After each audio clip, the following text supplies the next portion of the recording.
Greetings! Welcome to another Afro-Scot podcast. This is episode 12.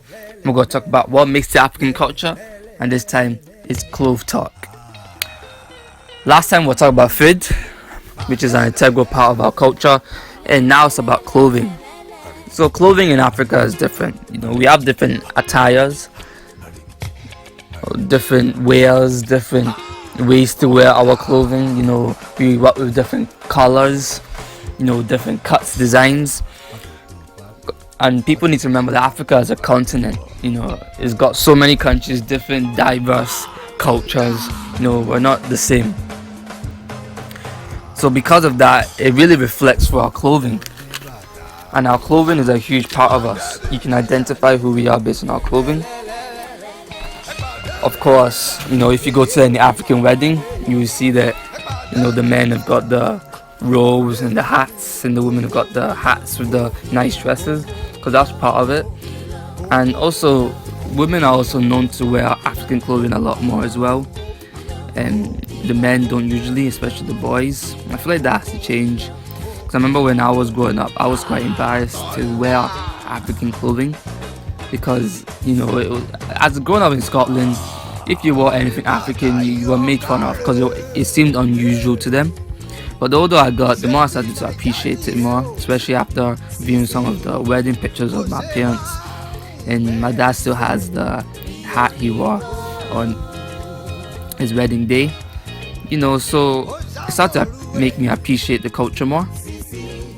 And I actually started to wear African clothing. There was a period where I was wearing a lot of the shikis and Ankara tops. I had so many because I would get so many in. And my mom's a tailor as well.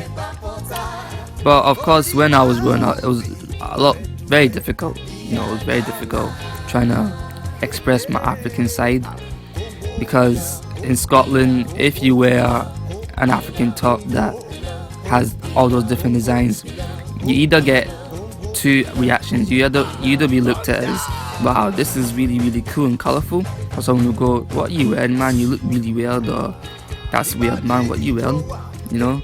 And sometimes that can really make you want to hide the African side of you, and it's not good.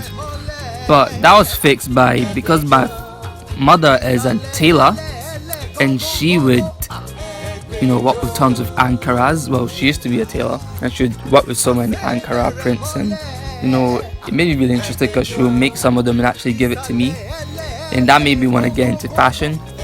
And then I started to look at different designers, like Yves Saint Laurent had a collection in the 1960s, and it was called the African Collection, and he had a retrospective in 2002 of all his designs, and his designs during the 60s of his African collection, he had just African models, which was really, really cool.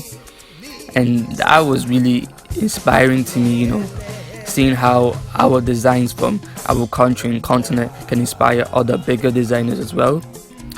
He worked with straws and beads, to create designs, and he really expressed our culture a lot, which of course goes into what I was saying about diversity leads to creativity.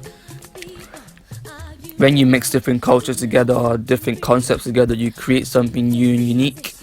And Africa is such a big continent with so many countries, like I said before, that there's no way you can't find any inspiration or any ideas. And a lot of the big designers have taken their inspiration from Africa because of how rich and experienced and skilled we are when it comes to color, construction. It's in our blood. Like, look at Egypt, it's part of it. Like the pharaohs and how they wear their clothing as well. It's really a part of our culture. So with all this cloth talk, what I really want to make it really clear is, as an African, if you're growing up and you're listening to this and you're young or even older and you're ashamed of that, just remember how important the culture and our clothing is to us, and be unafraid to wear the African clothing and express that African side of you. Because by expressing your African side, you can come to accept your Scottish side, and of course, then have a strong Afro-Scot identity.